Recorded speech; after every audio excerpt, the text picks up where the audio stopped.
Anne en a parlé bien mieux que moi, avec sa distinction habituelle. Moi ça va faire vulgaire. Hein.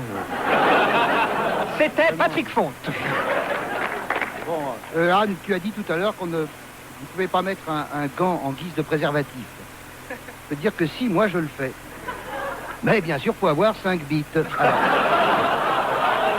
Ah ben, je vous avais dit que ça serait vulgaire, hein.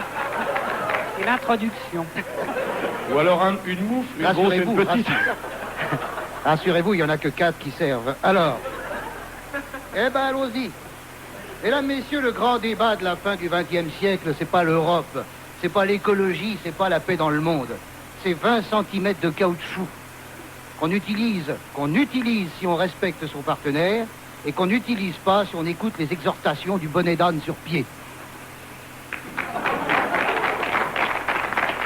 On se demande pendant combien de temps encore cette nuisance en chemise de nuit va continuer à déferler sur le pauvre monde en ordonnant à des femmes violées de rester vierges.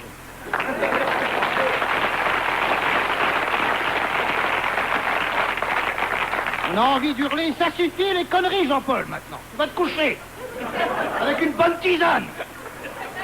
Il fait pas bon être une femme dans certains coins du monde. Si t'es chrétienne, tu dois couver un œuf de salopard en treillis. Si t'es musulmane, t'es exclue de la communauté car tu es impure. C'est le doigt de Dieu qui t'a frappé. Le doigt de Dieu. Voilà bien la preuve que Dieu n'a pas fait l'homme à son image. Car à ma connaissance, on n'a jamais vu un mec avec 2 testicules à la base de l'index. À Annecy, Haute-Savoie, le proviseur du lycée Berthollet interdit le distributeur de capotes. Et comme on ne peut pas tout interdire, il autorise le sida. Mais si tu attrapes le sida, c'est que tu es impur, mon frère. Tu es impur, c'est le doigt de Dieu qui t'a pris ta température. C'est pour ça qu'on secoue toujours le thermomètre après comme ça. Qu'est-ce que... Voyez l'image, les auditeurs, voyez l'image. Qu'est-ce qu'il a dit, le proviseur du lycée Berthollet, pour justifier ça? Eh ben, il a dit... Alors là, attachez vos cigarettes, éteignez vos ceintures, vous allez voir. Il a dit texto, les élèves n'ont qu'à sublimer dans le travail leurs besoins sexuels. Alors, quand 2 lycéens au lycée Berthollet se retrouvent au plumard, voilà ce que ça devrait donner. Ils vont sublimer. Charles, mon amour, as-tu pris tes précautions? Oui, Nathalie. Allez, debout, on va faire une dictée.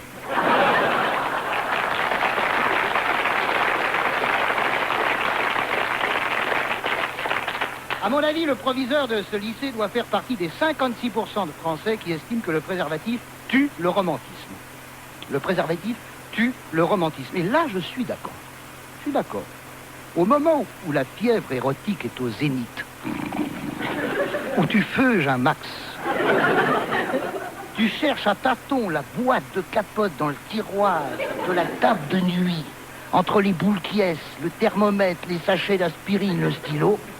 Qu'est-ce que tu fais, chérie? Je cherche un truc... Ah, les voilà!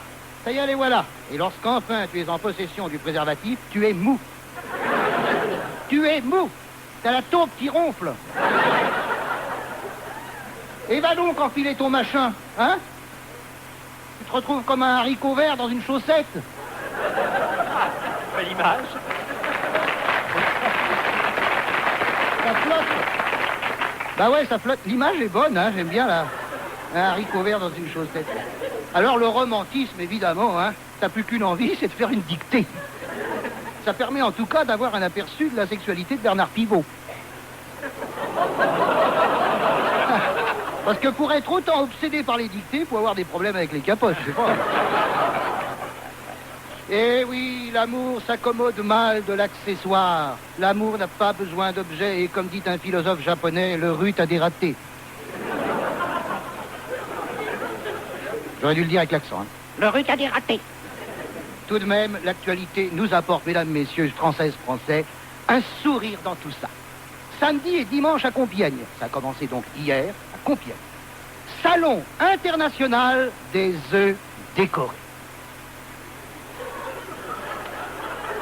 C'est pas des cons à Compiègne, hein.